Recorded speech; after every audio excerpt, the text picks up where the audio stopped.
2 in the morning. The pipe in the kitchen burst wide open. Jolene Brewer was on her knees in the middle of a flooded floor, both hands clamped around a copper pipe spraying straight into her face. 6 months ago, she buried her husband. 3 weeks ago, her in-laws threw her out, told her that her 6-year-old hearing-impaired son belonged in a residential facility.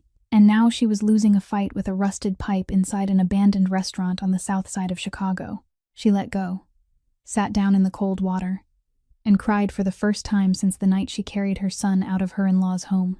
Then she heard 2 knocks on the floor. Knock, knock. Miles stood in the kitchen doorway, barefoot, water nearly reaching his little knees. His hearing aids were still on the nightstand. He couldn't hear his mother crying. But he saw the water flooding in, and he knew his mother was in the kitchen. 2 knocks in the private language only the 2 of them understood. It meant, need the wrench. Jolene looked at her 6-year-old boy standing in the water, holding up a wrench, his face as calm as if this were the most ordinary thing in the world. She wiped her eyes, stood up, took the wrench, tightened the pipe. By 4 in the morning, the kitchen was dry. Mother and son sat leaning against each other on the floor, asleep right where they were. But their story was only just beginning, because that wrecked kitchen, 6 months later, would feed an entire neighborhood, and the most dangerous man on the south side would be sitting at the corner table of this very place, keeping in his wallet a drawing made by that same 6-year-old boy. If this story touched you, hit like and share it so more people can hear it. Subscribe to our channel so you don't miss the stories to come. 3 weeks before the night the pipe burst, Jolene Brewer was washing dishes after dinner when there was a knock at the door. She wiped her hands on a towel, looked through the peephole, and her stomach tightened. Perry Stanton was standing in the hallway, and behind him was Greta Brewer, her mother-in-law, the woman Jolene hadn't seen since Boyd's funeral. Perry wore a coat, as if he had just come back from dinner somewhere outside. Greta stood with her back straight, wearing the expression of someone who had already decided everything before crossing the threshold. Jolene opened the door. Perry stepped inside without waiting to be invited, and Greta followed. Both of them stood in the middle of the small living room, their eyes moving across the apartment as if they were taking inventory. Jolene, Perry spoke first, his voice calm, as if he were discussing business. You know this apartment belongs to the Brewer family assets. Boyd was allowed to live here because he was family, but Boyd is gone now, and your name isn't on the lease. Jolene stood beside the dining table, both hands gripping the back of a chair. She knew this would come. She just hadn't thought it would come this fast. You want me to move out? I want everything done properly. The apartment needs to be returned within 1 week. Greta stepped forward, her voice softer than Perry's, but cutting deeper. And the boy, Greta said, looking toward the dining table where Miles was sitting. Do you think you can take care of him by yourself? No job, no home.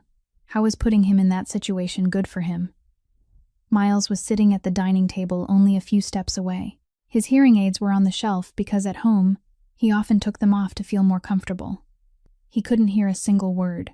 He was bent over a sheet of paper, holding an orange-colored pencil, drawing a house. The house had a red roof and 2 windows, and inside each window was a bright yellow square of light. Greta continued. There's a specialized residential program in the suburbs for children with special needs. We're willing to pay for everything. The boy will be cared for properly. He'll have specialists, he'll have friends like him, and you'll have time to stabilize your life. Jolene looked at Greta.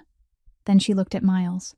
The boy was still drawing, his head tilted slightly to one side the way it always did when he was concentrating.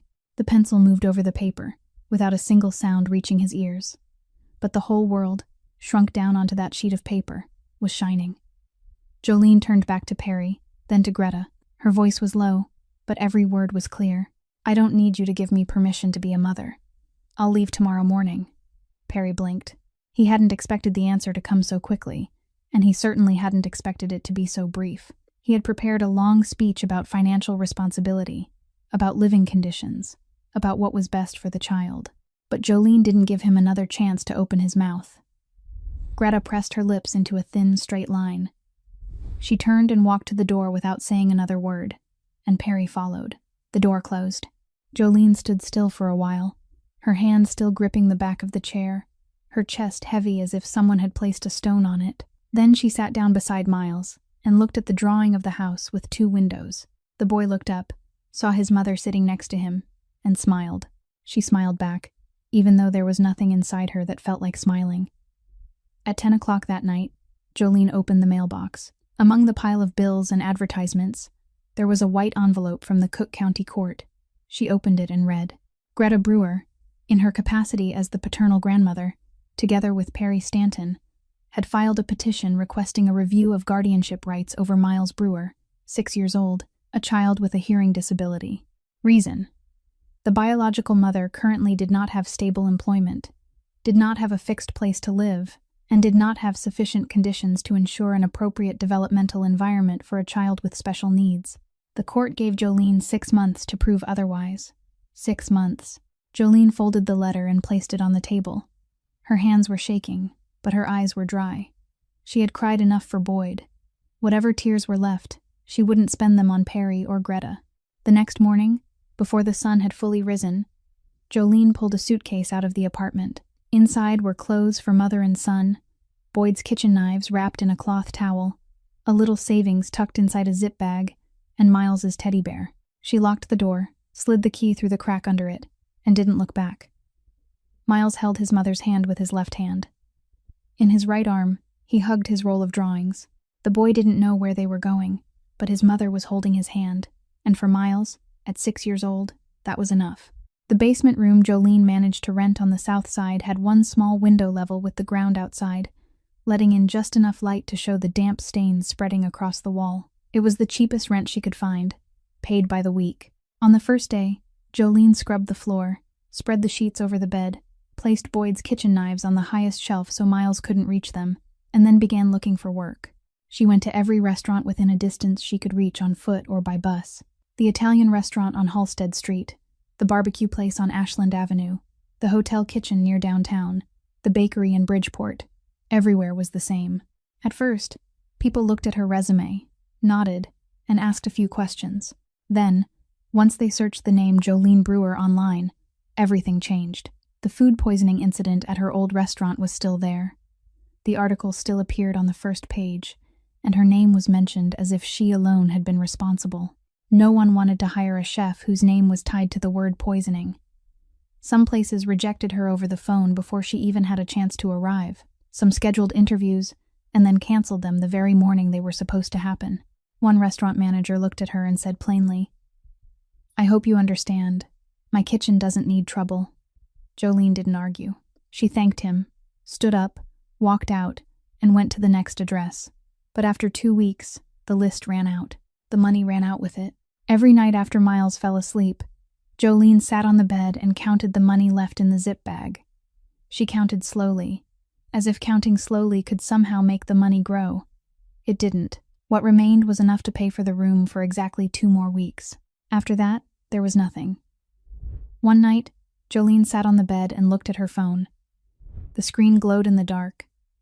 She scrolled down through her contacts and stopped at Perry Stanton's name. Her finger rested on that name and stayed there. One call. Just one call.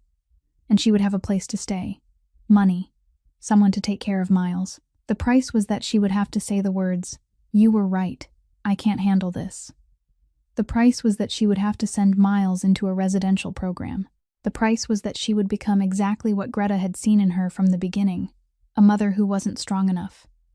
Jolene looked beside her. Miles was asleep, both arms wrapped around his teddy bear, his head tilted slightly, his face so peaceful she could hardly breathe. The boy didn't know his mother was sitting only a handspan away from him, feeling as if she were standing at the edge of a cliff. She turned off the screen, set the phone face down, lay down beside Miles, closed her eyes, and didn't sleep until morning. The next morning, heavy rain was falling. Jolene had no interview scheduled, no address to go to, but she didn't want to sit in that basement room staring at the damp stains on the wall for one more day. She put a raincoat on Miles, took an umbrella, and led her son out onto the street. Mother and child walked along Archer Road, rain pouring over the pavement, water splashing up from the tires of passing cars. Miles held his mother's hand and followed the rhythm of her steps, sometimes lifting his face to watch the rain falling against the glass of storefront windows. She didn't know where she was going. She just walked. At a turn, the rain grew heavier, and the wind blew against them. Jolene pulled Miles into a narrow alley and saw, ahead of them, the front of a closed diner. The old sign had faded. The glass door was coated with dust, but the awning was still wide enough for the two of them to take shelter for a while. Jolene stood beneath the awning, brushed the wet hair from her face, and looked inside through the cloudy glass. The diner was empty, the tables and chairs stacked together and covered with cloth, the kitchen dark, but there was a weak light upstairs, as if someone was still living in this building. Then the side door opened. An old woman stood there, her gray hair neatly tied back, a broom in her hand, looking at the drenched mother and child beneath the awning, with the eyes of someone who had seen enough in life not to need many questions. "Come in," she said. "Rain like this won't stop anytime soon." The old woman's name was Dorothy Haskell, but everyone who knew her called her Dot. She lived alone above the diner that had been closed for 5 years, ever since her husband died, and she no longer had the strength to run the kitchen by herself. Downstairs, she kept the place locked, the tables and chairs covered with cloth, the stove fires cold, but she didn't sell it, didn't rent it out, just left it there, as if she were saving a place for something she still didn't know how to name. Dot led mother and son upstairs without asking their names, without asking where they had come from, without asking why they were soaked like drowned rats in the middle of an ordinary weekday. She simply opened the door, took out 2 dry towels and handed them to Jolene, then put the kettle on. Miles sat on a chair, his small feet still not reaching the floor, his eyes moving around the room with the curiosity of a 6-year-old child in a strange place. The boy saw an old photograph hanging on the wall, a picture of the diner when it was still open, crowded with customers, bright with lights, and he stared at that photograph for a long time. Dot cooked instant noodles for the two of them, the cheap kind from the kitchen cabinet, but she added an egg and a little green onion. Jolene ate, Miles ate, and Dot sat across from them drinking tea, saying nothing. When mother and son finished eating, Dot pointed to the old sofa in the corner of the room and said, "Sleep. The rain hasn't stopped yet." Jolene wanted to refuse, but Miles had already leaned his head against her shoulder and closed his eyes. She laid him down on the sofa, covered him with her coat, then sat beside him. She didn't mean to sleep, but her body was far more exhausted than her will, and she drifted off without even knowing when it happened. The next morning, Jolene woke before Dot did. Dawn had just broken, the rain had stopped, and weak sunlight slipped through the window. She got up quietly so she wouldn't wake Miles, then walked into Dot's kitchen. In the refrigerator, there were a few eggs, half an onion, a little old butter, and a carton of milk almost empty. Jolene took everything out. She turned on the stove, waited for the pan to heat, then added the butter. The butter was old, but it still smelled warm and rich when it met the heat. She chopped the onion finely, sautéed it until it turned golden, then cracked the eggs into the pan. She cooked by habit, by hand, by an instinct that didn't need to look at a recipe. The smell of butter and onion spread through the small room. Dot woke because of the scent of food. She came into the kitchen and saw Jolene setting 3 plates on the table. Fried eggs with onion, each plate with a slice of toast cut diagonally. Miles was already sitting at the table, drawing something on the back of an old newspaper. Dot sat down and looked at the plate of eggs. She picked up her fork, cut off a piece, and put it in her mouth. She chewed slowly. Then she stopped. She looked at Jolene, and something in her eyes changed. "Who taught you to cook like this?" "My husband. He taught you well. But those hands of yours, no one could teach that. That belongs to you alone." Jolene didn't know what to say. She stood beside the stove, still holding the pan, and for the first time in many weeks, she felt someone look at her and see something besides failure. Dot finished the whole plate of eggs, drank the rest of her tea. Then she placed both hands on the table and looked at Jolene with the eyes of a woman doing the math in her head. "Do you want to keep cooking?" Jolene hadn't had time to answer before Dot continued. "Downstairs, I have a kitchen, a storefront, and 40 years of recipes. I don't have the strength to stand in that kitchen anymore, but you do. I'm not giving you anything. I'm investing. If you can cook, we both eat. If you can't, we both go hungry." Jolene looked at Dot. Then she looked at Miles, who was drawing on the newspaper. Then she looked down at her own hands, hands that still carried old burn marks from her restaurant kitchen days, the skin rough near the tip of her index finger from years of holding a knife. Those hands had cooked nothing but instant noodles for the past 2 weeks. She looked back at Dot. "I won't disappoint you." Dot nodded. She didn't smile, didn't shake her hand, didn't make any promises. She only stood up, took the key to the ground floor from the hook on the wall, and placed it on the table between the two empty plates. That afternoon, Jolene held the key and went down to the ground floor for the first time. She opened the door, and the smell of damp mold rushed into her nose. The light from the dust-covered glass door came in just enough for her to see the whole place. Tables and chairs were stacked together under white cloths that had yellowed with age. The tile floor was peeling in the corners. The old gas stove was covered with a layer of dried grease. The exhaust fan was thick with dust, and the water pipes were rusted at every joint. Jolene stood in the middle of the diner, looked around once, then walked straight into the kitchen and turned on the faucet. The water came out cloudy brown. She let it run until it turned clear again, and it took nearly 10 minutes. Then she began. On the first day, she scrubbed the stove. On the second day, she washed the floor and scraped the grease from the brick wall behind the stove. On the third day, she replaced the pipe joints, watching tutorial videos on her phone with the cracked screen, rewinding each step over and over. On the fourth day, the pipe burst at 2 o'clock in the morning, and she fixed it with Miles. That part had already been told. On the fifth day, she repaired the gas stove, replacing the valve and the hose. Dot came down from time to time, not helping with her hands, but helping with her eyes. She stood there watching, then said the exhaust fan had to be cleared before the stove was turned on, otherwise the grease in the duct would start smoking, or that cast iron pan shouldn't be thrown away. Soak it in vinegar overnight, then season it again over fire, and it would still be usable. Jolene listened and did exactly as Dot said, without asking twice. 2 weeks later, the kitchen was clean enough to cook in, but the dining room still wasn't ready. The old tables and chairs had to be repaired. The walls had to be painted. The lights had to be changed. Jolene didn't have money for all of it at once, so she did what she could do right away. She set a wooden table in front of the diner, placed a small gas burner on it, 3 pots, and a handwritten sign in white chalk on black cardboard, 3 dishes, with the prices clearly written: beef porridge simmered with bones, grilled meat sandwiches, and Southside-style black bean soup from a recipe Dot read to her from a notebook written in ink that had blurred with age. The first customer was a truck driver, who pulled over because he saw steam rising from the pot of porridge. He ate standing up, finished the bowl in 5 minutes, put the money on the table, said simply, "Good," then climbed back into his truck and left. That day, Jolene sold 7 portions. The next day, 12. By the following week, construction workers from a job site 2 blocks away had started coming by at lunchtime. They called her the kitchen lady, and called Miles the little kid who drew beautifully, because Miles sat on an overturned crate beside his mother, drawing everything he saw. Then nurses from the nearby hospital, coming off the night shift, stopped in to eat at 6 o'clock in the morning, when Jolene had just started lighting the stove. The money came in slowly, but steadily. After 1 month, Jolene had enough to buy old tables and chairs from a diner that had just shut down in Pilsen. The tables and chairs didn't match.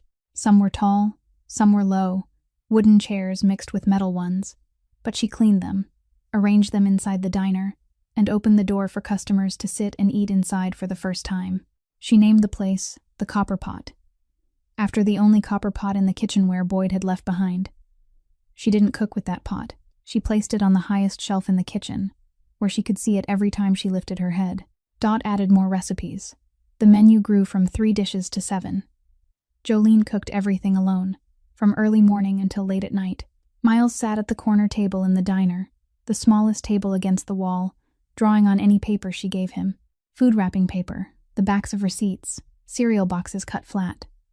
The boy drew customers eating, drew pots on the stove, drew his mother standing there cooking, drew Dot sitting and drinking tea. Jolene taped Miles's drawings to the diner wall, with tape and no frames. Customers looked at the drawings and asked who drew so beautifully. Jolene said, "My son. He's 6 years old. He can't hear, but he sees everything." People looked at Miles sitting in the corner, his head bent over the paper, his pencil moving without stopping. And they came back not just because of the food. By the end of the 2nd month, Jolene remembered the name of every regular customer. The truck driver was named Bert, and he always ordered beef porridge with no green onions. The group of construction workers liked to joke that her black bean soup was better than their mother's. The night shift nurse was named Phoebe, and she always ordered black coffee and sat reading for 15 minutes before going home. The copper pot wasn't fancy. It was small, cramped, the tables and chairs uneven, the lights a little dim, the menu written by hand in chalk. But the food was hot, There was always a seat, and the woman who cooked remembered your name. On the south side, that was more than most people had ever had. It happened on a Thursday night, while it was raining and the diner was about to close. Jolene was wiping down the last table. Miles had fallen asleep at the corner table with his knee resting on his roll of drawing paper, and Dot had gone upstairs a long time ago. The doorbell rang. Jolene looked up, about to say the diner was closing soon, but the man had already stepped inside before she could open her mouth. He came in alone. He had no umbrella, even though the rain outside was heavy, but his coat was only lightly wet at the shoulders, as if he had just stepped out of a car parked close to the door. He didn't look around the diner, didn't look at the menu on the board, didn't look at Jolene. He walked straight to the farthest corner table, the one hidden behind the pillar, sat down, and the way he sat made the space around him grow a little quieter, as if the air itself had moved aside to make room. Jolene stood beside the table and waited. The man looked up, his eyes passing over the menu board on the wall without stopping long on any dish. Beef porridge. She brought out the bowl of porridge. He ate slowly, one spoonful at a time, without hurry. Jolene went back into the kitchen to clean up, occasionally looking out through the opening. The man finished eating, set down his spoon, wiped his mouth with a paper napkin, and folded the napkin neatly beside the bowl. Then he stood, placed money on the table, and walked toward the door. Jolene went out to clear the table. She looked down at the money, and her hand stopped. The amount on the table was more than the diner's revenue for an entire week. This wasn't the kind of mistake where someone had left a few extra dollars. This was a deliberate amount, placed neatly under the bowl, the edges lined up straight. Jolene grabbed the money and ran to the door. The man had just stepped down from the front steps, rain falling across the shoulders of his coat. "You gave me the wrong amount." The man stopped and turned halfway back. For the first time, Jolene looked straight at his face, and she saw a face without expression, not cold, but not warm either, like the surface of a lake when there was no wind. "I'm never wrong."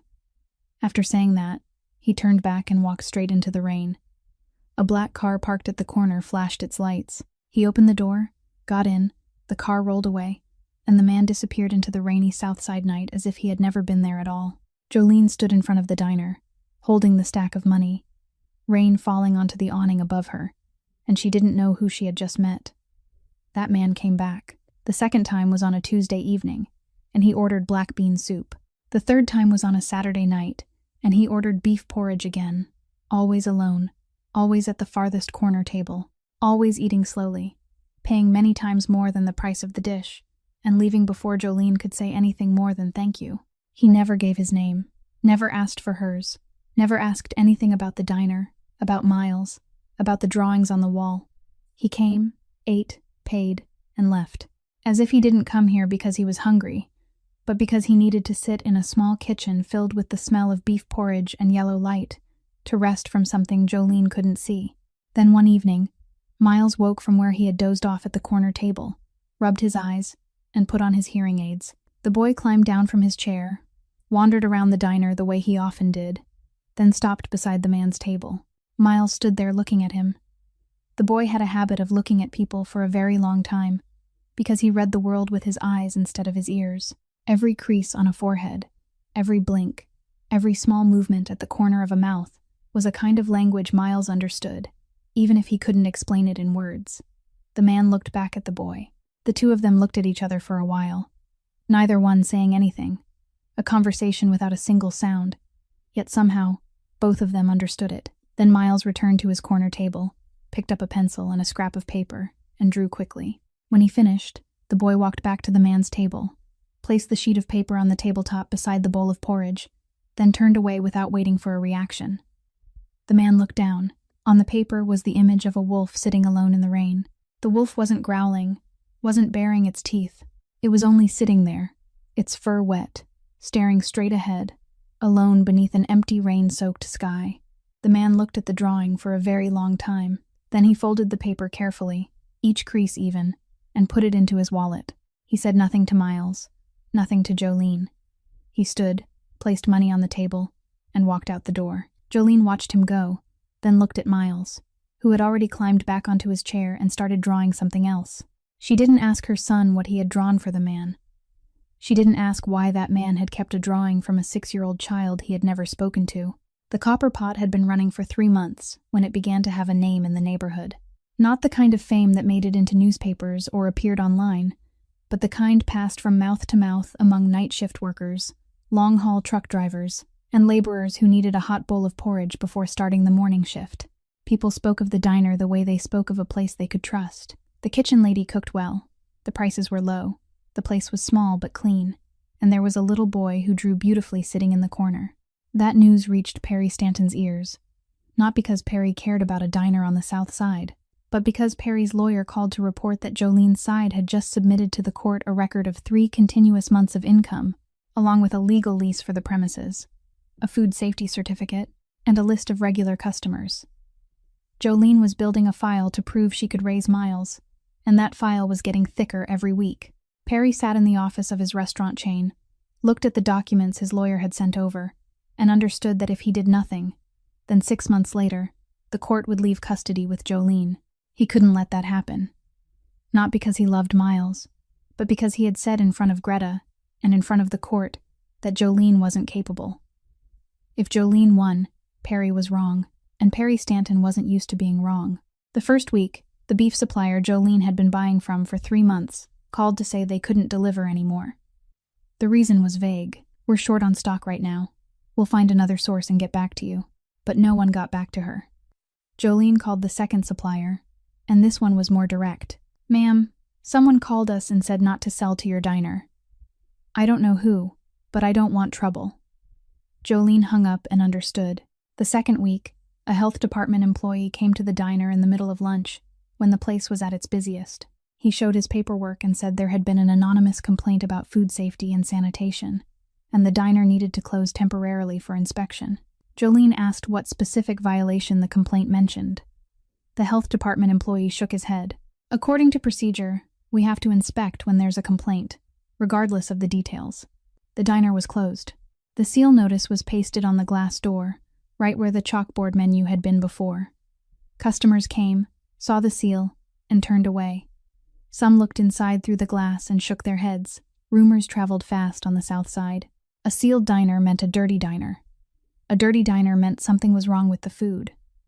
In one day, what Jolene had spent 3 months building began to crack. Jolene stood in front of the closed diner, looking at the seal notice. She knew who was behind this. She didn't need proof. She knew. Perry's way of doing things, never dirtying his own hands, never appearing directly, only making one call to the right place and letting the system grind someone down on its own. Jolene didn't call Perry. She didn't call a lawyer, because she didn't have one. She didn't stand in front of the diner waiting for someone to come solve it for her. She sent Miles upstairs to Dot, changed into clean clothes, and took the bus straight to the county health department office. She sat for 2 hours in the public reception room. When it was her turn, she said to the staff member in charge, "I'm the owner of the Copper Pot on the South Side. My diner was sealed because of an anonymous complaint. I'm not asking for the seal to be lifted. I'm asking for an official inspection right now. Inspect everything, from the kitchen to the storage area, from the water source to the drainage system. If my diner is in violation, then shut it down permanently if you have to. But if my diner is clean, I need a written certificate, stamped and signed, so no one can use this trick a second time." The health department employee looked at her, nodded, and wrote down the request. The news that the Copper Pot had been sealed reached Knox Chandler's ears, not because someone told him, but because his system operated that way on its own. Every business on the South Side territory Knox controlled was on a list, not a list written on paper, but one kept inside the heads of the people who worked for Knox. When a diner on Knox's land was sealed because of an anonymous complaint, Knox's men knew within a few hours. And when Knox's men knew, Knox knew. Knox didn't care about Jolene Brewer in a personal sense. He cared about one very simple principle. Anyone who wanted to do anything on Knox's land had to ask Knox. Anyone who didn't ask was telling Knox that this land wasn't his, and no one was allowed to say that. Knox called 2 of his men and said briefly, "Find me everything on a man named Perry Stanton, restaurant chain owner, brother-in-law of the beef porridge diner owner's former husband." 48 hours later, there was a thick file on Knox's desk. Perry's bank debts, 3 loans, totaling an amount that, if the bank called them all in at once, Perry's restaurant chain wouldn't survive 60 days. Perry's tax records, with at least 2 years of filings that didn't match his actual revenue, enough for the tax authorities to open an audit if someone filed a report. And best of all, the real sanitation inspection reports for 3 of Perry's restaurant branches, conducted by the health department itself during routine inspections. 2 of the 3 branches had actual violations: cold storage failing to meet required temperatures, incomplete inventory receiving records, and 1 branch had received a written warning. Knox read the whole file, folded it closed, and placed it into an envelope. Then he picked up the phone and made 1 call. 1 hour later, Perry Stanton received an invitation to dinner at the flagship restaurant of Chandler Hospitality Group, a restaurant Perry knew by name but had never set foot in because the tables there weren't the kind of tables a man like Perry could reserve. Perry came.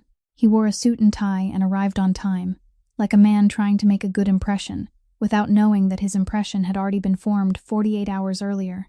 Knox sat at a private table in the very back of the restaurant. In front of him were 2 glasses of wine, 2 appetizer plates, and a brown envelope placed slightly to one side, near the edge of the table on Perry's side.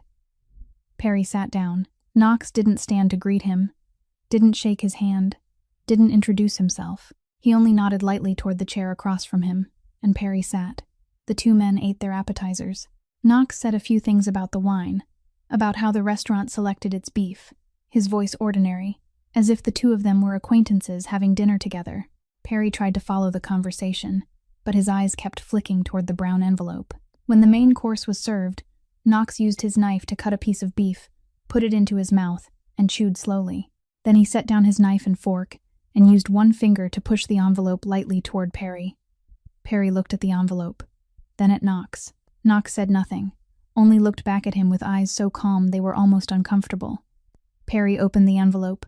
He pulled out the stack of papers and read the first page, then the second. By the 3rd page, his hand was shaking.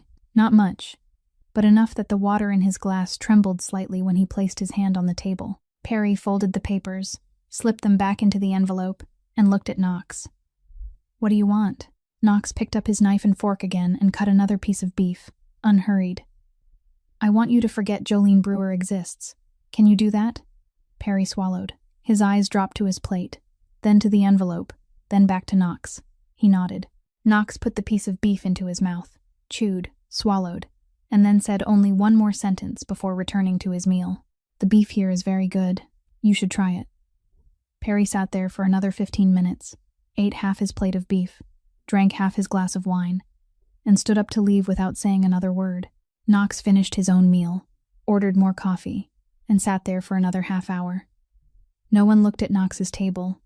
No one walked past. No one asked questions. That was how everything worked in places where Knox Chandler sat.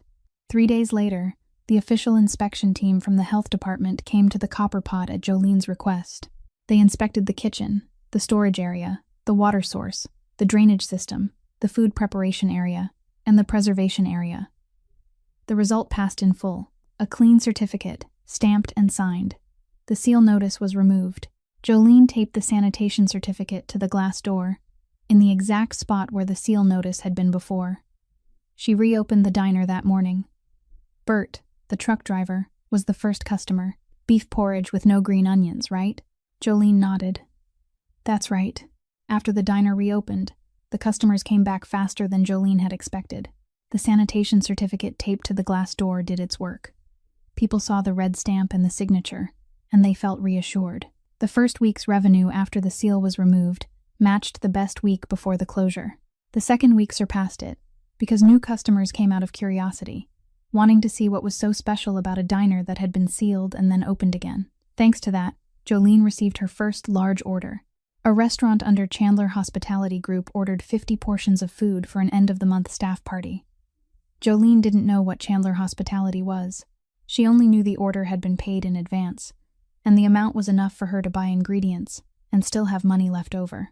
She finished cooking, packed everything into boxes, loaded them onto a handcart she borrowed from Bert, and delivered them herself. The Chandler Hospitality restaurant was downtown, 20 minutes from the south side by bus. Jolene entered through the back door, according to the instructions from the person who had placed the order. She pushed the cart through the kitchen hallway, stopped at the receiving area, and waited for someone to come sign for the delivery. While she waited, she heard voices drifting from the room next door. The door was slightly open. Jolene wasn't trying to look, but the corner of her eye caught a familiar figure. The man who sat at the corner table in her diner every evening. The man who left tips equal to an entire week's revenue.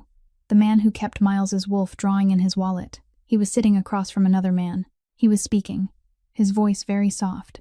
So soft that Jolene could hear only a few scattered words, not enough to piece together a sentence. But she didn't need to hear the sentence. She looked at the man sitting across from him. That man sat stiffly in his chair, both hands on his thighs, his face pale, his eyes lowered to the table, not daring to look up. Then that man stood, gave a single nod, turned around, and walked out. He passed by where Jolene was standing without looking at her, walking quickly, his shoulders slightly hunched, like someone who had just gone through a conversation he wanted to forget immediately. No one had been hit. No one had been threatened with words Jolene could hear. It was simply the way one person sat still, spoke softly, and made the person across from him go pale and walk away without daring to look back. Jolene finished the delivery, signed the receipt, and pushed the cart out. On the way back, she sat on the bus, looked through the window, and began fitting everything together, the tips equal to a whole week's revenue. The black car parked at the corner every evening. The way Chandler Hospitality had placed an order from a tiny diner on the south side that normally no one would know about, and the way the ceiling incident had disappeared cleanly and quickly after that man appeared. Jolene had no proof of anything, but she didn't need proof. She had the instinct of someone who had been deceived by enough people to know when she was standing close to something dangerous. That evening, the man came to the diner as usual. The corner table, beef porridge, silence. Jolene let him finish eating. When he set down his spoon, she walked to the table, carrying no bill, carrying nothing at all. She stood across from him and asked directly, "Who are you, really?" The man looked up. This time, he didn't look at her the way he usually did, with a glance that passed over and moved away. He looked straight at her, and Jolene looked straight back. "I'm someone you shouldn't know too much about." "Are you dangerous?" There was a silence, not because he was thinking of an answer, because he was deciding whether to tell the truth. Then he answered, "Yes." Jolene stood still. She didn't step back, didn't look toward the door, didn't search for an escape. She looked at the dangerous man sitting inside her small, shabby diner, eating $3 beef porridge, keeping her son's drawing in his wallet, and she said, "You're still allowed to eat here, but I need to know where I'm standing." The man gave a slight nod. "You know about the diner being sealed. I know you had something to do with it opening again. I'm not asking how. I only want to ask one thing. Are you planning to send people to guard my diner?" For the first time, the man seemed surprised, even if it was only a slight lift of his brow. "You don't want that? If this diner stands because your people are guarding the door, then it isn't my diner anymore. You're stubborn. I have to be. No one can be stubborn for me." Jolene turned and walked back into the kitchen. The man named Knox Chandler remained alone at the corner table, watching her go. He had met many people in his life, people who feared him, people who needed him, people who hated him, people who wanted to be like him. But this was the first time he had met someone who didn't fear him, didn't need him, didn't hate him, and didn't want anything from him at all. She only wanted to know where she was standing. And once she knew, she still stood exactly where she was. The day of the custody hearing fell on a Wednesday morning at the beginning of the month. Jolene woke at 4 o'clock, not to cook, but to sit at the kitchen table and read through the file she had spent 2 weeks preparing, 3 months of income receipts from the copper pot, the lease agreement for the premises with Dot, the food safety certificate with the health department's red stamp, photographs of the diner, photographs of the corner table where Miles sat drawing every day, photographs of Miles's drawings hanging on the wall. She didn't have a lawyer. She had asked for prices at 3 law offices, and even the cheapest one cost as much as 2 months of the diner's revenue. She chose to use that money to keep the diner running, because a running diner was stronger evidence than any lawyer speaking on her behalf. Miles stayed home with Dot. Jolene didn't want her son in court, not because she was afraid he would see anything, but because she didn't want Miles to watch adults sit there fighting over the right to keep him as if they were fighting over an object. Cook County Courthouse, a small courtroom, white fluorescent lights, old wooden tables. Perry Stanton sat on the left with his lawyer, a middle-aged man in a gray suit, carrying a leather briefcase, with a file in front of him 3 times thicker than Jolene's. Greta Brewer sat behind Perry, her back straight, her face without expression. Jolene sat on the right, alone, her thin file placed in front of her, both hands clasped together on the table. Perry's lawyer began. He spoke clearly, every sentence and every word carefully chosen. Your Honor, Miss, Jolene Brewer currently has no stable profession. She runs a small diner on the South Side, an area with one of the highest crime rates in Chicago. This diner has been operating for less than 4 months and was once sealed because of a food safety and sanitation complaint.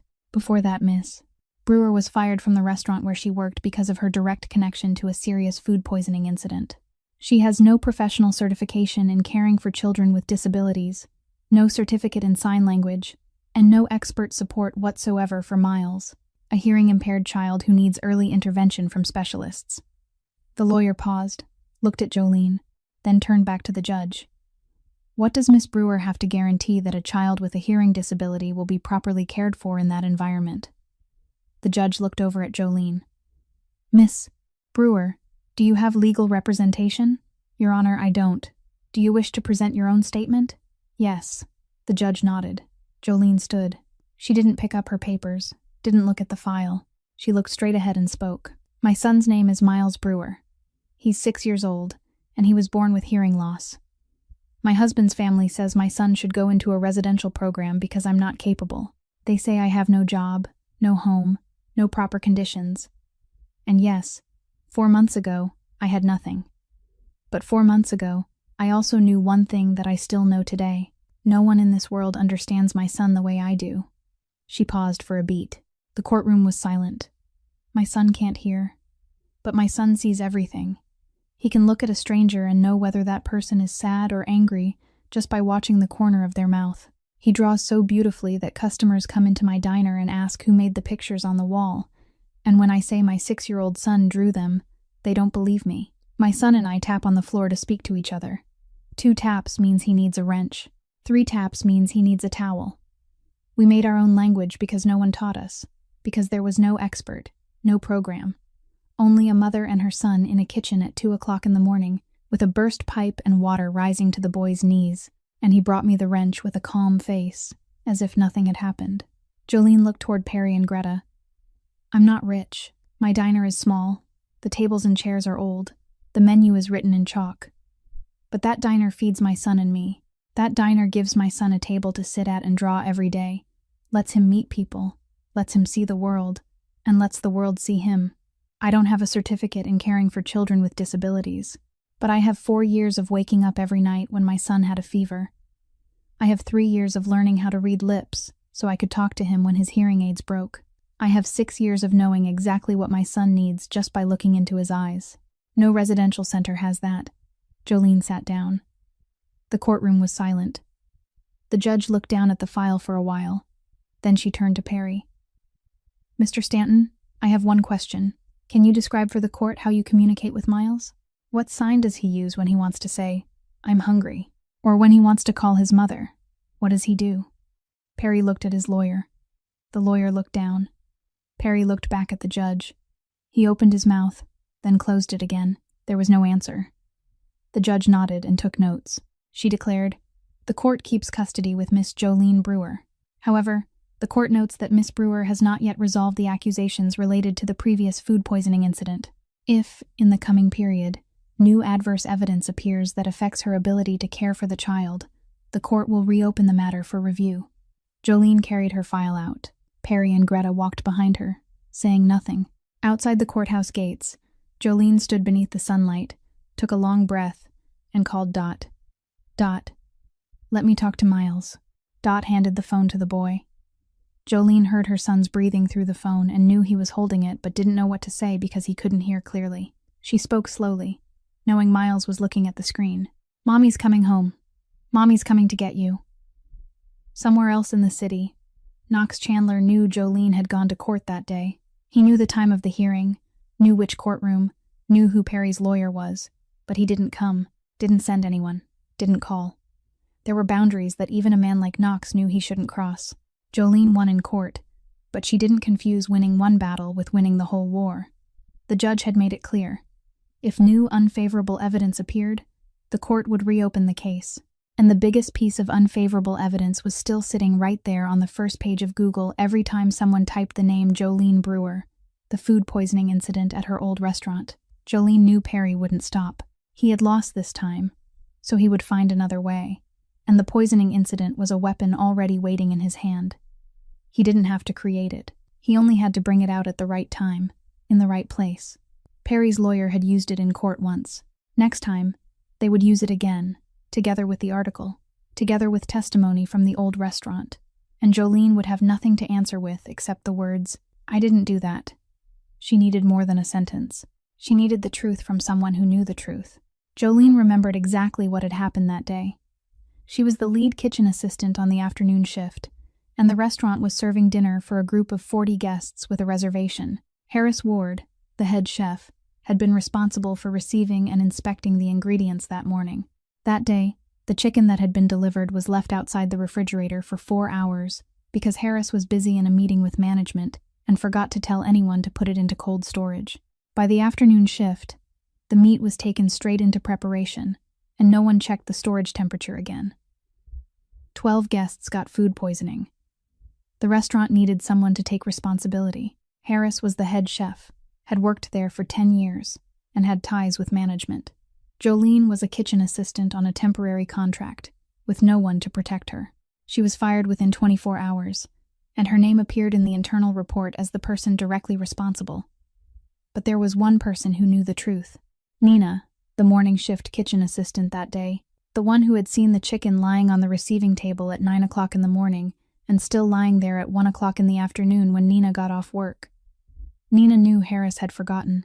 Nina knew Jolene had come in for the afternoon shift without knowing that the meat had been sitting outside the refrigerator for 4 hours. But Nina didn't speak, because Nina was afraid of losing her job. Jolene found Nina through the old phone number still saved in her contacts from 2 years earlier. She called.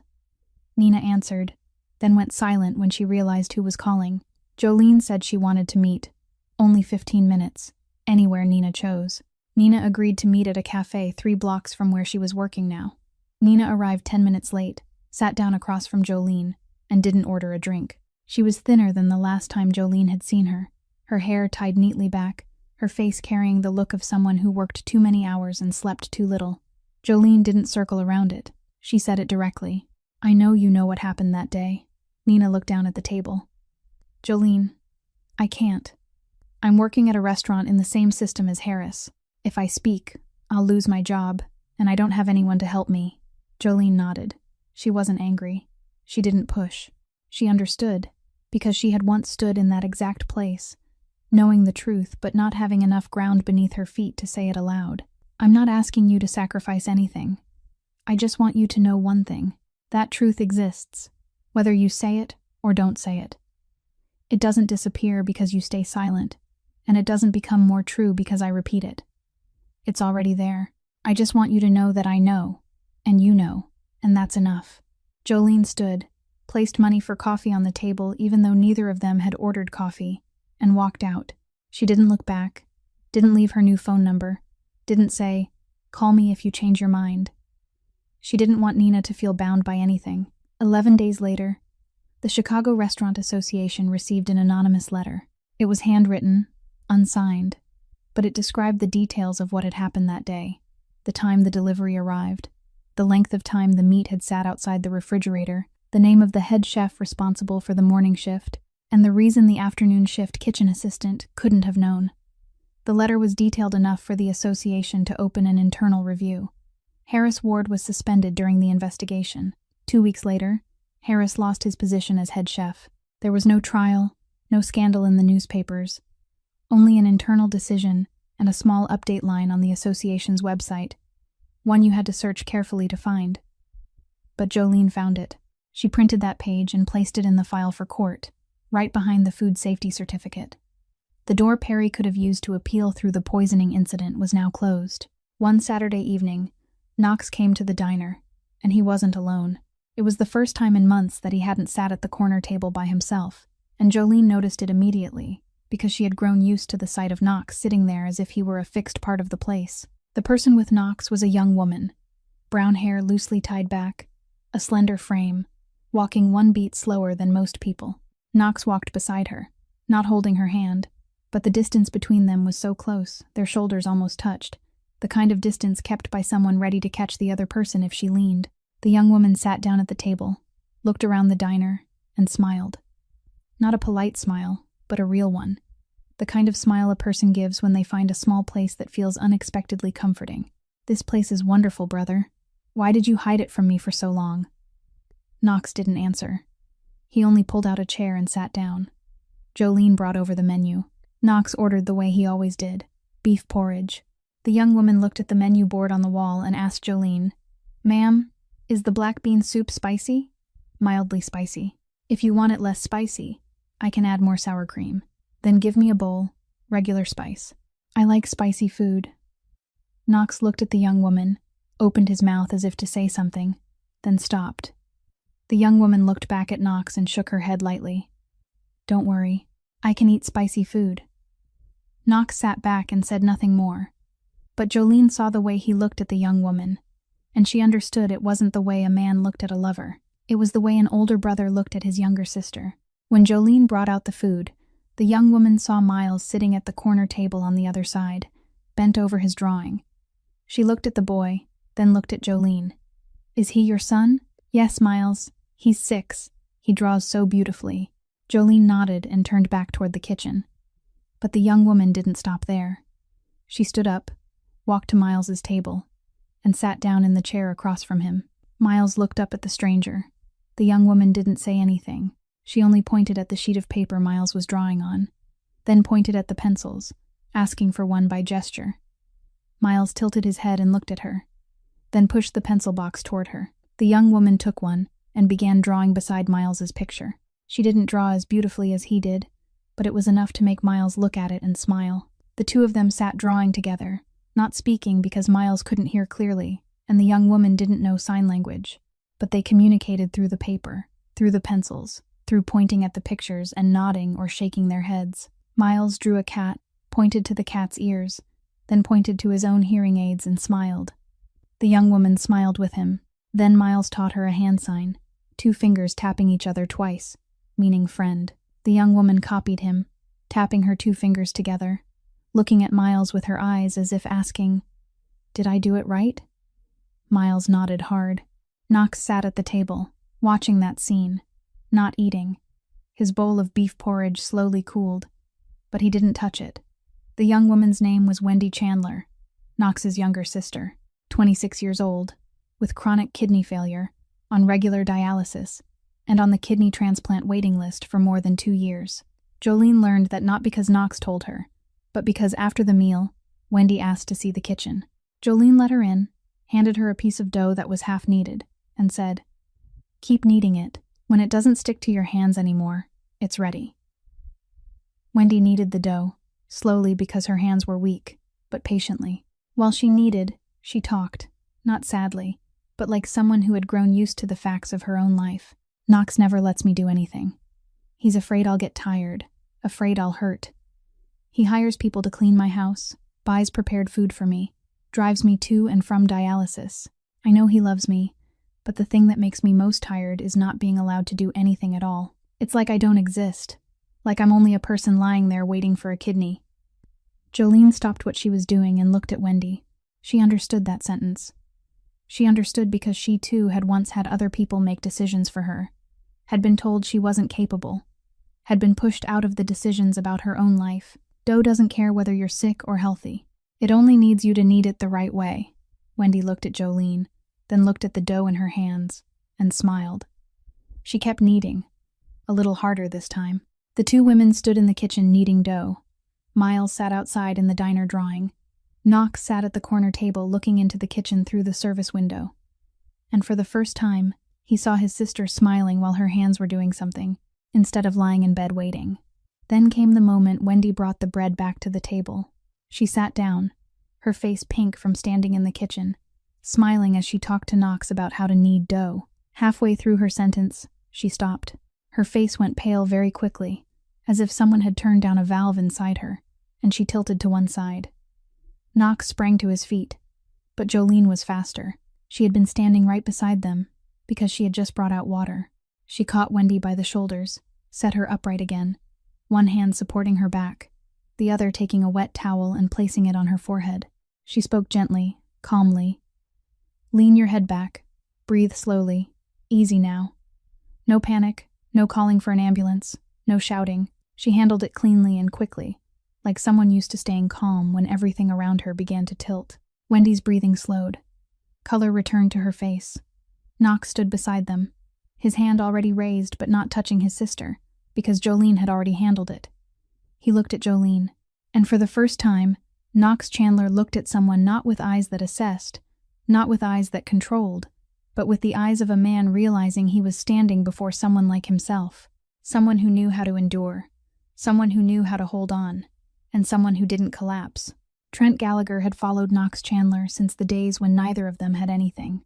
10 years earlier, Knox was a young man who had just stepped into the South Side underworld, and Trent was the first person to stand beside him, the one who held the phone when Knox needed to make a call, the one who drove when Knox needed to go somewhere, the one who stood outside the door when Knox was meeting inside.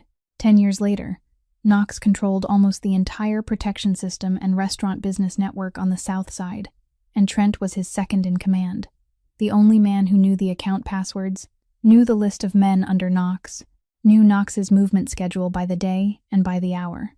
10 years was long enough for Trent to be loyal, but it was also long enough for Trent to see things he considered mistakes. Knox had principles. No illegal business in the form of trafficking banned goods. No touching women and children. No cooperation with those who sold narcotics into residential neighborhoods. Those principles made Knox respected on the South Side. But in Trent's eyes, they also made Knox pass up dozens of chances to make serious money. Every time someone came offering Knox a chance to expand into a field, Knox refused. Trent stood behind Knox and silently calculated the money slipping through the door Knox had closed. 10 years of calculating like that was enough to wear loyalty thin. Wade Corsetti was the man who stepped into that crack at exactly the right moment. Wade controlled West Chicago, specialized in illegal business, trafficking banned goods, and was trying to expand into the South Side, Knox's territory. Wade wasn't stupid. He knew he couldn't strike Knox from the outside, because Knox held the system too tightly. But if someone on the inside opened the door for him, the story would be different. Wade met Trent at a bar outside both of their territories and spoke directly. "Knox is sitting on a pile of gold and refusing to dig. He keeps his principles. What do you keep? 10 years following a man while your income is only a small piece of what you deserve?" Trent listened and didn't answer right away. But 2 weeks later, he called Wade back. The deal was simple. Trent would provide the full list of Knox's men, financial information, schedules, and the territorial control map. In return, once Wade took the South Side, Trent would be the one running it, with a profit percentage 5 times higher than what Knox paid him. Trent handed over the data within 1 week. Wade received it and made his plan. The first step was removing Knox from the board. Wade used a shell company to invite Knox to a warehouse at the South Harbor, using the excuse of discussing a legal food import deal for the Chandler restaurant chain. Knox came in the evening, with one driver. The moment he stepped into the warehouse, Knox knew something wasn't right. The warehouse was empty, with no goods, no meeting table, no one from any company at all. There were only 7 men standing scattered through the darkness, and the rear door closed the instant Knox crossed the threshold. Knox was surrounded. His driver was restrained outside. Knox looked around, counted the men, calculated the way out, and understood that this was a trap, not an accident. Someone from the inside had sold him. A voice spoke from the dark. "Chandler Hospitality changes hands tonight." But Knox Chandler wasn't the kind of man who built a system without a backup plan. In 10 years of running things, Knox had always kept a separate backup phone, a contact list no one, not even Trent, knew about. 3 people. 3 people Knox trusted absolutely. Not because they had been loyal the longest, but because they owed Knox something that couldn't be repaid with money. Knox activated the message from the backup phone in the middle of the chaos. He was shoved, surrounded, his left hand knocked out of joint when he tried to escape through the side door. But 15 minutes later, Knox's 3 people arrived. It was enough to create an opening for Knox to get out through the rear door. Knox ran. For the first time in 10 years, Knox Chandler ran. He escaped the harbor district with his left arm hanging uselessly, his face bruised, his shirt torn, and the understanding that the system he had built over 10 years had just collapsed. Over the next 48 hours, the full picture became clear. Trent had sold everything. The list of men had fallen into Wade's hands, and Wade contacted them one by one, offering 2 choices: side with Wade or get out of the South Side. Most chose Wade because Wade had more money, and Knox had lost control. A few ran, choosing no side, disappearing altogether. Knox counted what remained, and there were exactly 3 people. The 3 from the emergency message that night. Beyond them, no one picked up when Knox called. Knox's penthouse wasn't safe because Trent knew the address, knew the door code, knew the building security schedule. The Chandler hospitality office was taken over by Wade's men the very next morning, without needing violence, only by sitting down in the chairs and waiting. 10 years. Knox had built for 10 years, and in one night, almost all of it vanished. What Knox had left in his hands were 3 loyal people: a backup phone nearly out of battery, a left arm that wouldn't move, and a city that only yesterday had been his, now looking at him like an old name on a sign that had already been taken down. Close to 1 o'clock in the morning, Jolene was turning off the stove when she heard a knock at the back door. It wasn't a hard knock, but the kind of knock made by someone who had only enough strength left to lift a hand to chest level and let gravity do the rest. Jolene held the pan in her hand and walked to the back door. She looked through the crack and saw Knox Chandler leaning against the brick wall outside, his head slightly tilted, his left arm hanging motionless along his body, one side of his face bruised purple, his shirt torn at the shoulder. He wasn't looking at the door. He was looking down at the ground, like a man who had run out of places to look, and the ground was the last thing left. Jolene opened the door. Knox lifted his head. The 2 of them looked at each other. Knox didn't explain. He didn't say, "I was betrayed." He didn't say, "My system collapsed."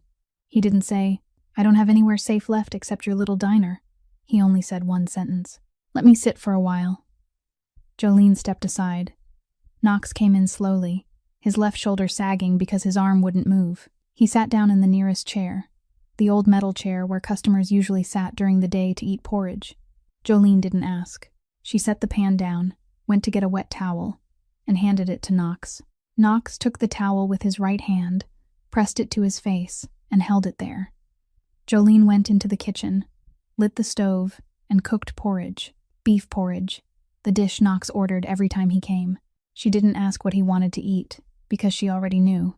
15 minutes later, Jolene placed the bowl of porridge in front of Knox. Knox ate with one hand, slowly, the spoon trembling a little because his right hand had to do the work of both hands. He finished the bowl of porridge without saying another word, then set the spoon down and sat looking into the kitchen. The small flame on the gas stove was still burning because Jolene hadn't turned it off. Knox looked at that flame like someone looking at something familiar from very far away. A stove, a fire, a place where someone cooked for him. Jolene sat at the other end of the table, not speaking, not asking, not looking at the bruise on Knox's face, as if it were something that needed an explanation. She sat there the way she sat beside Miles whenever the boy needed his mother close without needing his mother to say anything. Then the door to the inner room opened softly. Miles came out, barefoot, squinting because of the light. He had been sleeping in the small room behind the diner since evening, his hearing aids lying on the nightstand. He couldn't hear anything, but he saw that the kitchen light was still on, and whenever the kitchen light was on late at night, his mother was there. Miles came out and saw his mother sitting at the table, saw Knox sitting across from her. The boy looked at Knox, looked at his motionless left arm, looked at his bruised face, looked at his torn shirt. At 6 years old, Miles didn't know who Knox was in the outside world. He only knew this was the man who often sat at the corner table, the man who kept his drawing in his wallet, the man who had sat watching his sister smile the last time Miles taught Wendy a hand sign. Miles wasn't afraid. The boy turned back into the room, took the thin blanket from the bed, came out, and stood beside Knox. Knox looked down at him. Miles placed the blanket over Knox's shoulders, tugged it gently so it covered the injured side, then turned away, went back into the room, climbed onto the bed, lay down, and closed his eyes. No words, no signs, just covering a cold person with a blanket, then going back to sleep. Knox sat still. He looked at the blanket on his shoulders. The blanket was small and thin, printed with little cars on the fabric, the kind of blanket made for a child. It was so light he could almost not feel its weight. But Knox sat there and felt that blanket way more than anything he had ever carried on his shoulders. The last time someone had covered Knox with a blanket had been a very long time ago. so long that he couldn't remember what it felt like, only that it had once existed, somewhere, before everything became systems, territories, and doors he had to open by himself. Jolene watched from the other end of the table. She said nothing. She stood, turned off the stove, left the small light on in the kitchen so Knox wouldn't sit in the dark, then went into the room and lay down beside Miles. The next morning, Jolene woke at 5 o'clock as she did every day. She went into the kitchen and saw Knox still sitting in that chair, the blanket still over his shoulders, but he had fallen asleep with his head tilted to one side, his right hand resting on the table. She didn't wake him. She made coffee, set a cup in front of Knox, and began preparing the kitchen for the new day.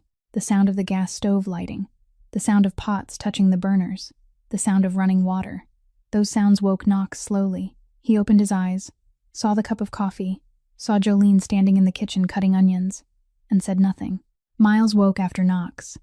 The boy came out, put on his hearing aids, sat at the kitchen table, and took out paper and pencils the way he did every morning. He looked at Knox sitting across from him, then did something no one had told him to do. He pushed the blank sheet of paper and a pencil toward Knox. Knox looked at the paper, looked at the pencil, looked at the boy watching him with patient eyes, the eyes of a child who couldn't hear but saw everything. Knox took the pencil with his right hand. He looked at the blank sheet and realized he didn't know what to draw. The boss of the South Side, the man the whole neighborhood feared, the man whose single nod could open or close the door of any restaurant in the city, was sitting in a beef porridge diner holding a pencil and not knowing what to draw on a blank piece of paper. Knox drew. He drew something he thought was a house, but it looked like a crooked box with a slanted pointed roof, windows too large, a door too small, and the tree beside it looked more like a broom than a tree. Miles looked at the drawing. The boy tilted his head, studied it carefully. Then he laughed. Not laughing out loud, because Miles rarely made sound, but laughing with his whole face, his eyes narrowing, his shoulders shaking, his mouth opening wide. The kind of laughter only a child can have, holding nothing back. Miles took the paper back, picked up the pencil, and fixed it. The crooked box became a house with the right proportions. The broom became an oak tree. The windows became smaller, with 2 bright squares added inside. And beside the house, Miles drew a dog sitting by the front door. The boy pushed the paper back to Knox, tapped his hand on the table twice, the sign he had taught Wendy, meaning friend. Knox looked at the picture of the house with the dog. Then Knox Chandler smiled. Not a smirk, not a polite smile, but a real smile. Smiling with his breath, with the creases around his eyes, with something rising from a deep place inside him that he had kept locked for a very long time. Jolene stood in the kitchen doorway, holding the ladle in her hand, looking out. She saw Knox smile, saw Miles tap his hand on the table, saw the sheet of paper with the house and the dog lying between them. She didn't step out. She stood still in the kitchen doorway, watching, and let them have that space for themselves. Knox left the copper pot at noon that day, after Jolene temporarily bound his left arm with a cloth towel and a piece of wood cut from a broom handle. He didn't say thank you, didn't say he would come back. He only gave a nod, then went out through the back door. The 3 loyal people Knox had left picked him up at a place only the 4 of them knew, a small 3rd-floor apartment in Bridgeport, rented under a false name, paid for in cash, with no paperwork linking it to Knox or Chandler Hospitality.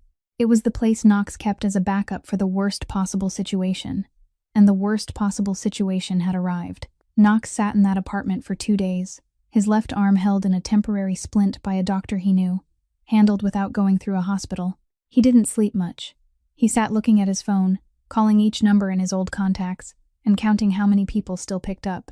The number was fewer than the fingers on one hand. On the 3rd day, a message arrived. It wasn't from Wade directly, but through an intermediary, a lawyer whose face Knox knew, the kind of lawyer who stood between 2 sides and pretended not to know anything. The message was short, written on paper, not sent through the phone. The content was simple. Wade proposed a deal. Return the entire South Side territory to Knox. Return Trent. Return the list of men. In exchange, Knox would allow Wade to use the Chandler Hospitality restaurant chain as a cover for Wade's illegal transactions. Contraband would move through the restaurant system, money would be processed through Chandler's books, and from the outside, everything would look completely legal. Knox only had to nod. He didn't have to do anything more. He only had to let Wade use the Chandler name. If Knox refused, Wade would launch an economic attack on the entire South Side. He would pressure suppliers, pressure landlords, pressure banks. Every business on Knox's territory would be squeezed, including the copper pot. Knox read the paper twice. Then he set it down on the table, sat back, and looked out the window. The third-floor apartment looked down onto a small street in Bridgeport, with a laundromat across the way and a maple tree stripped bare because it was late autumn. Knox looked at that maple tree for a very long time. He thought of Wendy. If he accepted the deal, he would have money to take care of Wendy, money for dialysis, money for the transplant when a kidney became available, money so Wendy wouldn't have to worry about anything at all. He thought of Jolene. If he accepted, the copper pot would be safe. No one would touch the diner. Jolene would keep cooking, Miles would keep drawing, Dot would keep sitting and drinking tea. He thought of the 3 loyal people sitting in the next room, waiting for his decision. The people who had left everything behind to come when he called at 1 o'clock in the morning from the harbor warehouse. If he accepted, they would have their positions back, their income back, the lives they used to have back. Everything would return to the way it had been. Knox only had to nod. Knox stood, walked into the next room. The 3 people sat around the table, looking at him. Knox placed the paper on the table and let them read it. After they finished reading, they looked at Knox and waited. Knox said, "The day I take money from that thing is the day I become the thing I hate most." One of the 3, the oldest, asked quietly, "Then we lose everything, boss?" Knox looked at him. "If we lose everything, we build again.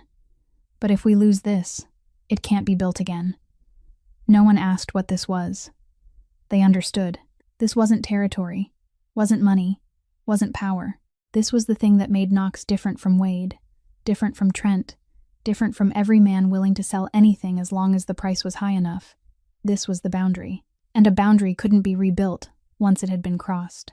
Knox tore the paper, tore it into 4 pieces, placed them on the table, then turned back toward the window and looked at the bare maple tree. He knew Wade would retaliate. He knew the South Side would be squeezed. He knew the copper pot was on the target list. And he knew he had just chosen a road far harder than the one that only required him to nod. But Knox Chandler had once built everything from zero. He could do it again, as long as, when he looked in the mirror, he could still see the man Wendy called brother, the man Miles had covered with a blanket at 1 o'clock in the morning, the man Jolene had cooked porridge for without asking why. As long as that man was still there, Knox Chandler was still there. Wade didn't wait long. 4 days after Knox tore up the agreement paper, the copper pot suffered its first consequence. That evening, Miles slept upstairs at Dot's place because Jolene had a large order to prepare overnight for the next morning. Dot kept the boy upstairs. The 2 of them watched cartoons on the small television, and then Miles fell asleep on the sofa as he had before. Jolene stayed in the kitchen alone, cooking, packing boxes, labeling them, and arranging them in the refrigerator. Close to 11 o'clock at night, she heard vehicles stop in front of the diner. Not 1 vehicle, but 2. Doors opened. Heavy footsteps hit the sidewalk, and then came the pounding against the front glass door. Not knocking. Pounding. The glass door shook. Jolene stood in the kitchen, holding the ladle in her hand, looking toward the front through the kitchen service window. 4 men stood outside, one holding an iron bar, the others empty-handed. The glass door broke on the 3rd strike. Shards of glass fell onto the diner floor like hail. The 4 men stepped inside. They didn't say anything. They didn't need to. The first man went straight to the nearest table and overturned it. The wooden table crashed against the tile floor, chairs flying to both sides. The second man flipped the next table. The third shoved the spice rack on the counter, and bottles and jars fell and shattered with sharp clattering sounds. They destroyed the place systematically, not in a frenzy, but to send a message.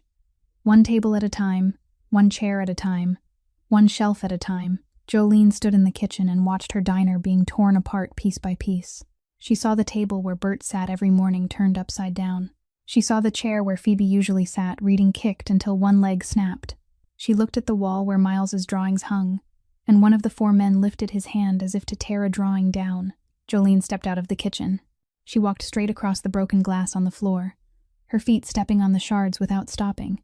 In her hand was Boyd's kitchen knife, the knife she had carried with her from the day she left her husband's family's apartment, the knife she had used to chop onions, slice meat, and debone chicken every day for the past 4 months. She didn't raise the knife. She held it at her side, the way a chef holds a knife while moving through a kitchen. Natural, in the right place. She stood blocking the kitchen door, between them and the kitchen behind her. The man with the iron bar stopped and looked at her. This kitchen feeds the whole neighborhood. If you smash it, tomorrow the whole neighborhood will know. Jolene's voice didn't shout. She spoke normally, with the voice of someone standing inside her own kitchen, telling intruders that she knew exactly where she stood. The four men looked at one another. The man holding the iron bar looked at the knife at Jolene's side, then at her face, then back at his companions. There was a moment of hesitation, not because they were afraid of a woman holding a kitchen knife, but because they had been sent to wreck the diner, not to turn it into something bigger, and this woman was standing there as if she was ready to make everything much bigger. Then the back door of the diner opened. Knox Chandler stepped into the kitchen, walked through it, and came out into the dining room.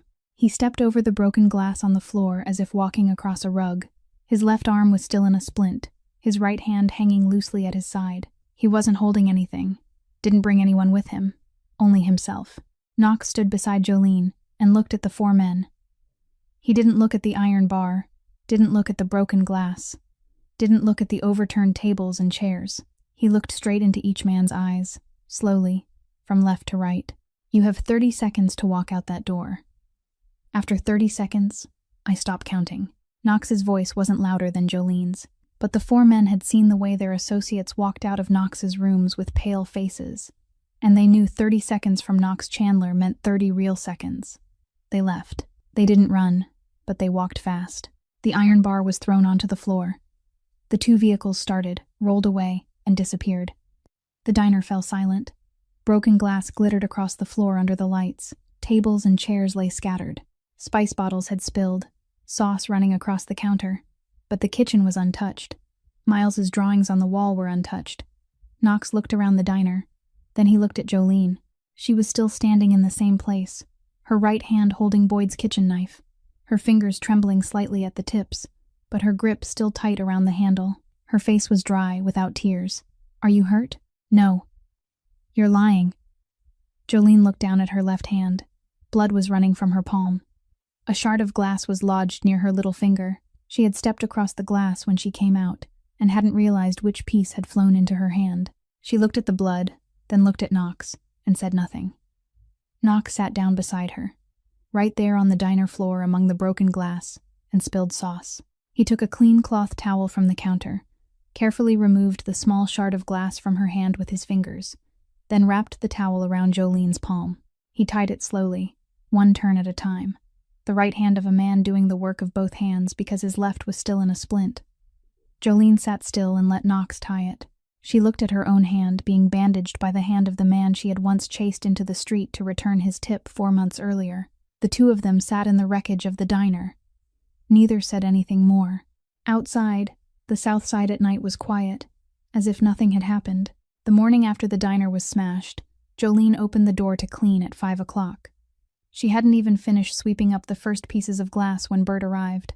The truck driver stood in front of the diner, looking at the overturned tables and chairs, the broken glass, the counter shoved out of place, then at Jolene sweeping. He didn't ask what had happened. He took off his coat, rolled up his sleeves, and started cleaning. By 6 o'clock, Phoebe arrived, the night shift nurse who had just gotten off work. She saw the diner torn apart and froze in the doorway for exactly 3 seconds, then stepped inside, picked up a chair, and set it back in place. By 7 o'clock, 4 more people had come.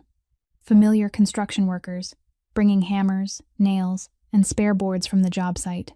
By noon, the glass door had been covered temporarily with a board, with a handwritten note taped to it that said, "Still open, food still hot." No one told anyone to come. No one organized it. The copper pot had fed the neighborhood for 4 months, and the neighborhood paid it back in the only way it knew how. Knox saw that, not from inside the diner, but from outside, from a car parked 2 blocks away. He saw ordinary people, drivers, nurses, construction workers, grocery sellers, walking into the wrecked diner and cleaning without anyone asking them to. And for the first time in his life, Knox Chandler understood something that 10 years of building an underground system had never taught him. Knox's power was built on fear. People obeyed because they feared the consequences. But the people cleaning Jolene's diner weren't afraid of anyone. They came because they wanted to. And the thing that made people willingly come clean up wreckage at 5 o'clock in the morning was stronger than anything Knox had ever built, with files, with information, with envelopes placed beside plates of beef. Knox met Dot, not in the diner, but upstairs, in the small room where she lived. Dot sat drinking tea, watched Knox walk in, and didn't look surprised. She had lived on the South Side for 50 years. She had seen enough kinds of people step through that door that no one surprised her anymore. Knox spoke directly. "I need to know what Wade Corsetti is doing in this neighborhood, specifically where, who he's dealing with, and how he's bringing contraband in." Dot looked at Knox with the eyes of someone who had lived long enough to know the difference between a man asking so he could destroy and a man asking so he could clean things up. She asked one question back. "What are you asking for?" "To take the trash out of the neighborhood." Dot nodded. Then she began to speak. Dot didn't know everything, but Dot knew who did. 50 years on the South Side meant she knew every corner, every diner, every alley, and more importantly, she knew people. She knew the woman who owned the laundromat on Archer Road had seen strange trucks parked behind the shop every Wednesday night. She knew the barber on Halsted Street had heard customers talk about small packages being delivered at the new bar at the end of the street. She knew the mother of 3 children who went to the elementary school 2 blocks away had seen strangers lingering near the schoolyard at dismissal time. The South Side community hated Wade not because of who Wade was. They hated him because Wade brought in the thing no parent wanted to see anywhere near their child. And when someone asked whether they wanted to talk, they talked. Dot made calls, one by one, her voice calm, as if she were inviting people over for tea. Within 1 week, Knox had a file of information on his table that no underground system could have collected. Specific transaction locations, times, license plate numbers, descriptions of delivery men, the name of the bar being used as a transfer point. All of it came from ordinary people, from the eyes Wade never noticed, because to Wade, they were only civilians with no relevance. Knox sent all of the information to a middleman lawyer, who passed it on to the FBI as an anonymous report with detailed evidence. The FBI had already been watching Wade, but they had been missing specific information from inside the area. The South Side file was the piece they needed. 3 weeks later, the FBI opened an official investigation. Wade's assets were frozen. The transaction points were raided. The transfer bar was shut down. Wade Corsetti didn't collapse because he was beaten. Wade collapsed because he was isolated. Suppliers stopped selling to Wade because they were afraid of being implicated. Partners pulled out because their accounts were under watch. His men ran because no one wanted to stand beside a man the FBI was watching. Wade called, and no one picked up. Wade sent messages, and no one answered.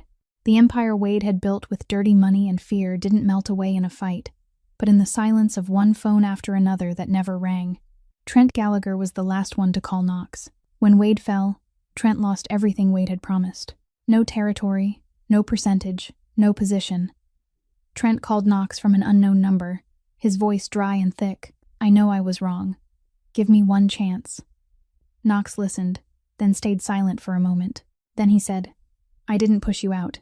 I only let you leave, but no one will pick up when you call anymore." Knox hung up. He didn't call back. And just as Knox had said, from that day on, whenever Trent Gallagher called anyone on the South Side, not a single phone rang. Knox had just hung up after the final call with Trent when the phone rang again. The hospital number. Wendy had been admitted to the emergency room 2 hours earlier. Severe kidney failure. Her creatinine level passed the danger threshold, and she needed an urgent transplant. Knox drove to the hospital in 15 minutes, a trip that normally took 30. He walked into the emergency room and saw Wendy lying on the bed, her face white as paper, an IV in her arm, her eyes closed. The doctor spoke briefly. Her condition was very bad. She needed a kidney transplant as soon as possible. The current waiting list had no compatible donor available. They were contacting the national network, but they couldn't promise a time. Knox sat down in the chair beside his sister's bed. He said nothing. Both hands rested on his knees as he watched Wendy breathe through the oxygen mask.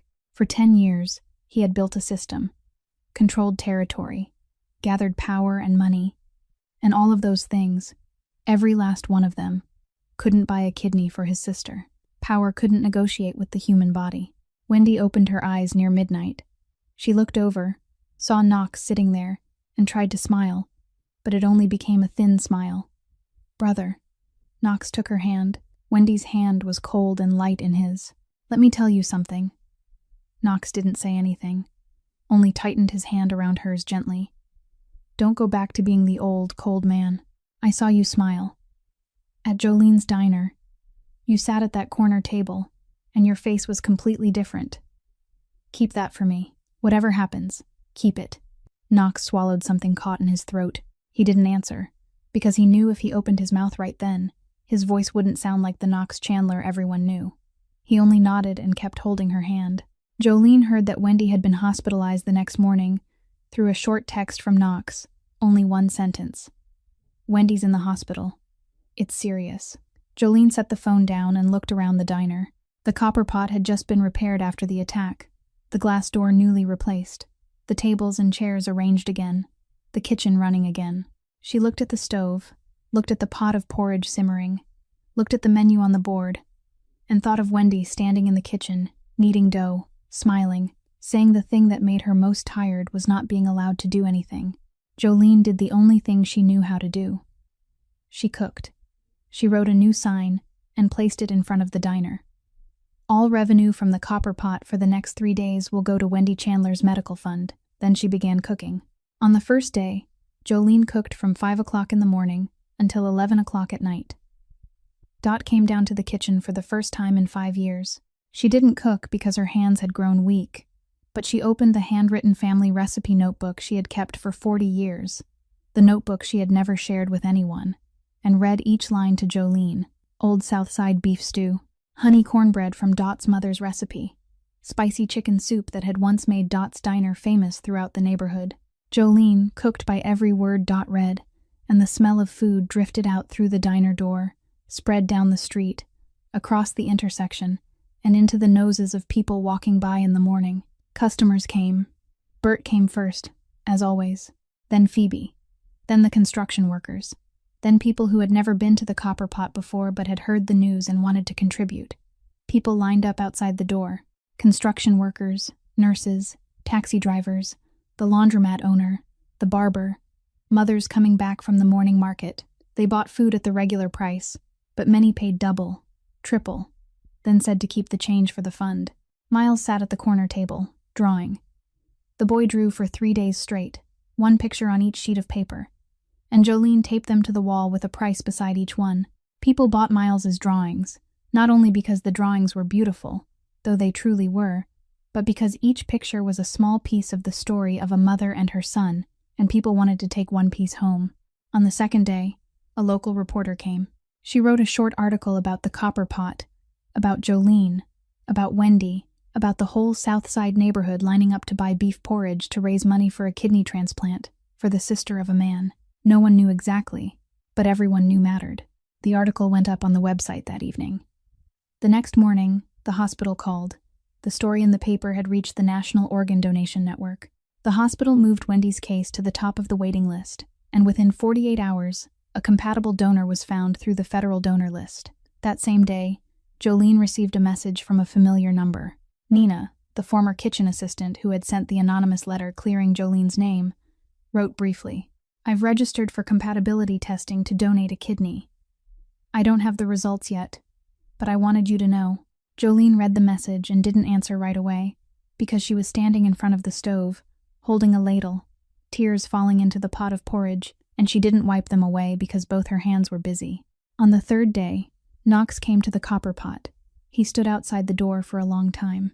Inside, the diner was packed, the line stretching from the counter all the way out to the sidewalk. Dot sat in the corner directing Jolene with her voice. "Turn the heat down. Add salt." Miles sat drawing. Bert was helping carry food. Knox stood outside and looked in. He saw the whole neighborhood lining up for his sister, and he didn't know how to step inside. Jolene looked out and saw Knox. She set down the ladle, walked to the door, and stood in front of him. Then she took his hand and pulled him in. Knox followed, not resisting. "This isn't charity. This is neighbors helping neighbors. You don't owe anyone." Knox looked at Jolene, and he realized she had just repeated exactly what he had said to her the first night she ran out to return his tip. "I'm never wrong. Neither are you." 2 weeks later, Wendy received the kidney transplant. The surgery lasted 6 hours. Knox sat outside the operating room from beginning to end, for the first time in his life waiting for something he couldn't control, couldn't command, couldn't speed up with money or power. He could only sit and wait. Wendy passed the danger point. Her recovery was slow but steady. On the first day Wendy opened her eyes after the surgery, she looked toward the wall beside the bed and saw a drawing taped there. The drawing showed two people standing in a kitchen, a grown woman with brown hair holding a piece of dough, and a smaller brown-haired child smiling. In the lower right corner was a pencil signature, the crooked handwriting Miles had written when he was 6, 3 years later. The copper pot was no longer the little beef porridge diner with old tables and chairs and a chalk-written menu. The diner had expanded into the space next door, had a larger kitchen, had a juice bar, had 12 tables instead of 6, and had a waiting list on Saturday nights. A Chicago food magazine included the Copper Pot on its list of the 20 must-try eateries on the South Side. Miles was 9 years old, and his drawings had just been displayed in a children's art exhibition downtown. 14 pieces, all sold on opening day. One Wednesday afternoon, Jolene was checking a delivery of ingredients when she looked through the glass door and saw Perry Stanton standing outside on the sidewalk. Standing behind Perry was Greta Brewer. Perry was thinner than he had been 3 years earlier. His suit was no longer new, and his hair had far more gray in it. Greta had aged visibly, her back no longer as straight as it had been the day she walked into Jolene's apartment and declared she was taking the home back. Jolene opened the door. Perry stepped inside, looked around the diner, looked at the wall where Miles's drawings hung, looked at the open kitchen in the back, looked at the line waiting outside the door. "Jolene, my restaurant chain is gone. I came here because I want to propose a partnership. The Copper Pot name has value. I have experience running a chain. If you agree to franchise, I can open 5 branches in 2 years." Jolene stood beside the counter, both hands resting on its surface, looking at Perry. Then she looked at Greta. Then she looked back at Perry. "Perry, 3 years ago, you stood in my apartment and said I wasn't capable of raising my son. Greta suggested sending Miles to a residential program because she thought I was harming him. I've put that night down already. Not because you deserve forgiveness, but because I don't want to carry it for one more day. But this diner's name is mine. It isn't for sale." Perry stood still. Greta looked down at the floor. Then Miles came out from the corner table. 9 years old. The boy was almost 20 centimeters taller than he had been at 6, his face less round now, his eyes still bright and direct. Miles stood beside his mother and signed with his hands. "Mom, I want to say something." Jolene looked at her son and nodded. Miles signed, and Jolene translated his words aloud for Perry to hear. "Thank you for coming, but my home is here." Perry looked at Miles. He looked at the child he had wanted to send away 3 years before, the child he had said had no future, the child he had never known how to communicate with. That child now stood straight, looked straight at him, and said clearly in his own language that he knew where he belonged. Perry nodded. He said nothing more. He turned and led Greta toward the door. This time, no one pressed their lips into a thin line. There were only 2 old people walking out through a door they no longer had the right to cross. That Saturday night, the Copper Pot closed early to customers, the sign in front reading, "Closed for a private evening tonight. See you Monday." Inside, a single table had been set in the middle of the diner. Around the table sat 5 people. Jolene sat at the head of the table, her hair tied neatly back, her apron still dusted with flour because she had just finished cooking. Miles sat beside his mother, drawing on the sheet of paper spread across the tabletop. Wendy sat beside Miles, much healthier than she had been on the day she lay in the hospital, her cheeks carrying a little color now, her hand drawing with Miles on the same sheet of paper. Dot sat in the corner, the bowl in front of her already half empty. When she finished eating, she set down her spoon, looked at Jolene, and said only one sentence. "Use less salt." Jolene laughed. Wendy laughed. Miles couldn't hear it, but when he saw everyone laughing, he laughed along. Knox looked around the table, and the corner of his mouth lifted. Not much, but enough. Miles put down his pencil, turned to his mother, and signed. "Mom, are we happy?" Jolene looked at her son. Then she looked around the table, looked at Wendy laughing, looked at Dot, shaking her head and complaining it was too salty, looked at Knox, sitting at the end of the table with the drawing in his wallet and a small smile on the face of the man the whole city feared. "We're okay, sweetheart. Okay lasts longer than happy." Knox and Jolene didn't get married. They didn't announce anything. They didn't put a name on what existed between them. They were two people who had walked through enough storms to know that peace didn't need a label. It only needed to be protected. Every Saturday night, the diner closed to customers and opened for family. Every Saturday night, two different worlds sat at the same table, ate from the same pot of porridge, and no one asked what tomorrow would bring because today was enough. Sometimes the people seen as burdens are the very ones who heal us, not through strength, but by making us want to become better versions of ourselves. Jolene had no power, but she built something power couldn't buy. Knox was the man everyone feared, but in the end, he found peace because of a drawing and a blanket. There are places no one gives you. You have to create them yourself. Day by day, meal by meal, sleepless night by sleepless night. And once you can stand there, don't forget to pull one more person up to stand beside you. If this story touched you, please like and share it so more people can hear it. How do you feel about Jolene and Knox's journey? Leave a comment and share what you feel from deep inside your heart. We'd truly love to listen. Subscribe to our channel so you won't miss the next stories. Wishing everyone watching this video good health, a joyful life, and peace every single day. Goodbye, and see you again in the next video.